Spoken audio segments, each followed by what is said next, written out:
அன்பு மக்களே, எல்லாரும் நலமா? அப்படி என்னாலும் கேட்க முடியவில்லை. சளி தொல்லை ஆளாய்ப்படுத்தி எடுக்கின்றது நம் அனைவரையும். என்னடா இந்த அம்மா சீசனல் டிசீஸ் பேசுறாங்க என்று நினைக்க வேண்டாம். ஒரு மனிதன் சராசரியாக 4.5 கிலோ சளியை உடம்பில் தேக்கி வைத்து கொண்டு மூட்டு வலி, முழங்கால் வலி, கைவலி, கால்வலி, தலைவலி, ஜலதோஷம், இருமல், தும்மல், ஜுரம் என்று அல்லோலப்படுகிறானாம். இதற்கு காரணம் பேட்மேன் மாதிரி ஒல்லியாக சராசரியாக இருக்கும் நாம் ஹல்க் மாதிரி உணவு அருந்துவதால் தான்.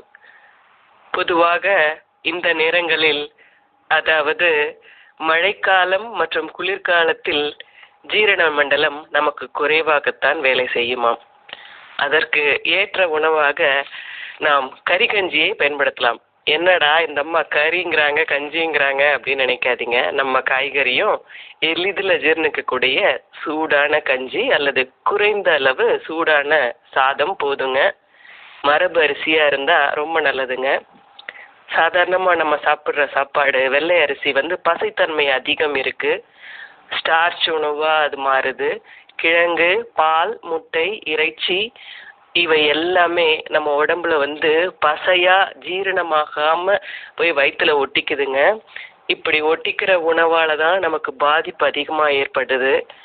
கொஞ்சமாக ஆட்டுக்கறி, கோழிக்கறி சாப்பிடுபவர்களின் குடல்களை கூட கொஞ்சம் கொஞ்சமாக நீண்ட நேரம் செரிக்க தேவைப்படுகிறதாம்.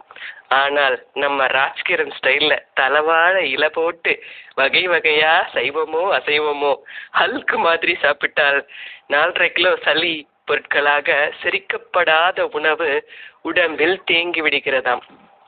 அட, அனிதா சொல்லலைங்க, அர்னால்டு எஹரட் நேச்சுரோபதி டாக்டர் சொல்றாருங்க.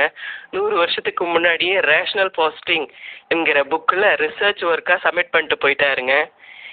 இதை வெளியேற்றத்தான் உடல் தன்னைத்தானே சரி செய்து கொள்வதற்காக சளி, இருமல், தும்மல், தலைவலி, காய்ச்சல் எதன் மூலமாவது உடலில் இருந்து வெளியேற்ற பிரம்ம பிரயத்தனம் எடுக்கின்றது.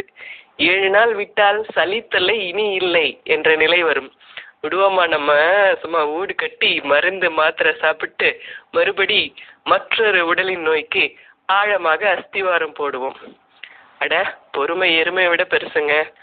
கொஞ்சம் உடல் கூறு மொழியை கேட்டால் நல்லா இருப்போம். அது பசின்னு சொல்லும்போது சாப்பிடுங்க.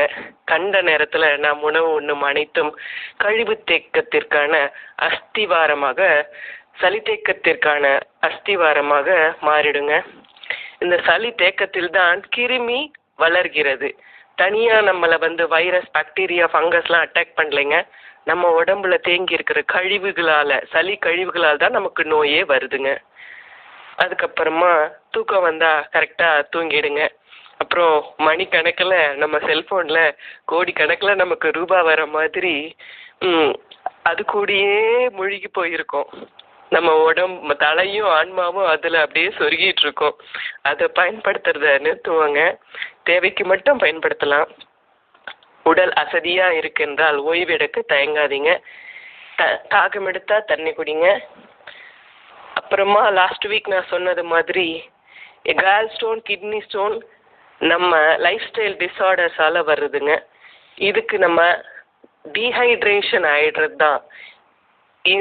எதுக்காக அப்படின்னா, இந்த இன்டைஜஷன் ப்ராப்ளமும் டீஹைட்ரேஷனும் தான் கால் ஸ்டோனும் கிட்னி ஸ்டோனும் வர்றதுக்கு அஸ்திவாரமாக இருக்குங்க. அதுக்கு நம்ம லைஃப் ஸ்டைலை சரி பண்ணாலே நல்லா ஆயிடலாம். அடுத்த வாரம் இந்த வைரஸ், பாக்டீரியா இதெல்லாம் சளியால் எப்படி வருது அப்படிங்கிறத பார்ப்போங்க. பாய், நன்றி.